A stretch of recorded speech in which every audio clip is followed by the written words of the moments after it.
എല്ലാ പാർട്ടികളിൽ നിന്നും വ്യത്യസ്തമാണ് കോൺഗ്രസിന്റെ പലപ്പോഴുമുള്ള നിലപാടുകൾ. തങ്ങൾക്ക് അനുകൂലമാണ് കാറ്റ് എന്ന് മനസ്സിലായാൽ ഉടനെ തന്നെ നേതാക്കൾ പരസ്പരം തമ്മിലടിക്കുകയും അതിന്റെ അടിസ്ഥാനത്തിൽ വമ്പൻ പരാജയം ഏറ്റുവാങ്ങുകയും ചെയ്തു.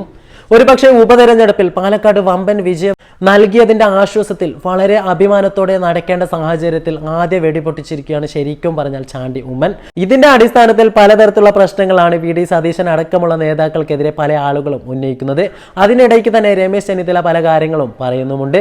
എന്തു തന്നെയായാലും വിജയം സുനിശ്ചിതമായി നിൽക്കുന്ന സാഹചര്യത്തിൽ ഇതുപോലെ ഇടപെടുകയും അവിടെ വമ്പൻ പരാജയം ഏറ്റുവാങ്ങാൻ കഴിയുകയും ചെയ്യുന്ന ഒരു മഹാപ്രസ്ഥാനത്തിന്റെ പേര് തന്നെയാണ് കോൺഗ്രസ്. ഒരുപക്ഷെ കേരളത്തിൽ ഇപ്പോൾ വളർന്നു വരുന്ന യുവതലമുറയിലെ ഏറ്റവും നല്ല നേതാക്കളുള്ളത് ശരിക്കും പറഞ്ഞാൽ കോൺഗ്രസിലാണ്.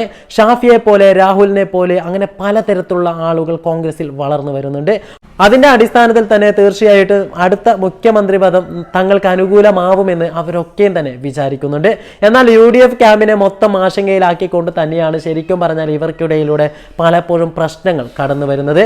ഒരു നേതാവ് പറയുന്നത് മാത്രം അനുസരിക്കണം എന്ന് പറയുന്ന, താൻ പറയുന്നത് മാത്രം ശരി എന്ന രീതിയിൽ ചിന്തിക്കുന്ന പല ആളുകളുമാണ് ഈ പാർട്ടിയുടെ തലപ്പത്ത് തന്നെ ഇരിക്കുന്നത്. അതുകൊണ്ട് തന്നെയാണ് ഇതുപോലുള്ള പ്രശ്നങ്ങളൊക്കെയും തന്നെ ഉണ്ടാവുന്നത്. ഒരുപക്ഷെ മുരളിയെ പോലെയുള്ളവർ, ചാണ്ടി ഉമ്മനെ പോലെയുള്ളവർ ഒക്കെയും തന്നെ അവരുടെ കാര്യങ്ങൾ വ്യക്തമായ രീതിയിൽ പാർട്ടിക്കകത്ത് പറയുന്നതിന് പകരം മീഡിയാസിന് മുമ്പിൽ വിളിച്ചു പറയുകയും പാർട്ടിയെ മൊത്തത്തിൽ തന്നെ അവതാളത്തിലാക്കുകയുമാണ് പലപ്പോഴും ചെയ്യുന്നത്. എന്ത് തന്നെയായാലും കേഡർ സ്വഭാവത്തോടു കൂടി മുമ്പോട്ട് പോകാൻ ഇവരെ കൊണ്ട് സാധിച്ചില്ല എങ്കിൽ തീർച്ചയായിട്ടും 2026 ചൊറിയും കുത്തി വീട്ടിൽ തന്നെ ഇരിക്കേണ്ടി വരും. ശക്തമായ കേഡർ സ്വഭാവത്തിന്റെ അടിസ്ഥാനത്തിൽ തന്നെയാണ് മറ്റു പല പാർട്ടികളും മുമ്പോട്ട് പോകുന്നത്.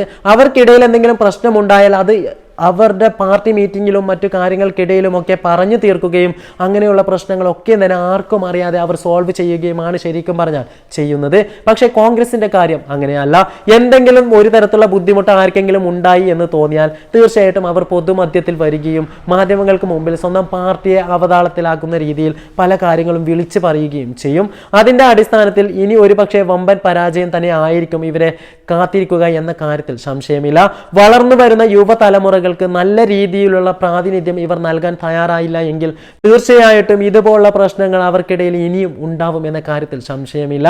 ഉത്തരേന്ത്യൻ സംസ്ഥാനങ്ങളിലൊക്കെ തന്നെ നടക്കുന്നത് പോലെ ശക്തരായിട്ടുള്ള യുവ തുർക്കികളെ മറ്റുള്ള പാർട്ടികളിലേക്ക് പറഞ്ഞയച്ച് പഴയ നേതാക്കൾ തന്നെ തലപ്പത്തിരിക്കുകയും അവർക്ക് ഇഷ്ടമുള്ളതുപോലെ അനുകൂലമാക്കി പാർട്ടിയെ മാറ്റുകയും ചെയ്താൽ അവിടെയൊക്കെ സംഭവിച്ചതുപോലെ തന്നെ കേരളത്തിലും കോൺഗ്രസിനും ഒന്നുമില്ലാതാവും എന്നതും ഒരു യാഥാർത്ഥ്യം. സ്ഥാനത്തിനെക്കാട്ടിയും പരിഗണനയെക്കാട്ടിയും കൂടുതൽ പാർട്ടിയെ മാത്രം സ്നേഹിക്കുകയും ഇഷ്ടപ്പെടുകയും ചെയ്യുന്ന ആളുകളെ മാത്രം തലപ്പത്തിരുത്തുകയും അവർക്ക് അടിയിലൂടെ തന്നെ നല്ല രീതിയിൽ പാർട്ടിയെ കേഡർ സ്വഭാവത്തോടു കൂടി വളർത്താൻ ശ്രമിക്കുകയും ചെയ്തില്ല എങ്കിൽ തീർച്ചയാണ് ഇനിയൊരു മാറ്റം ഇവർക്ക് കേരളത്തിലും കൊണ്ടുവരാൻ സാധിക്കില്ല.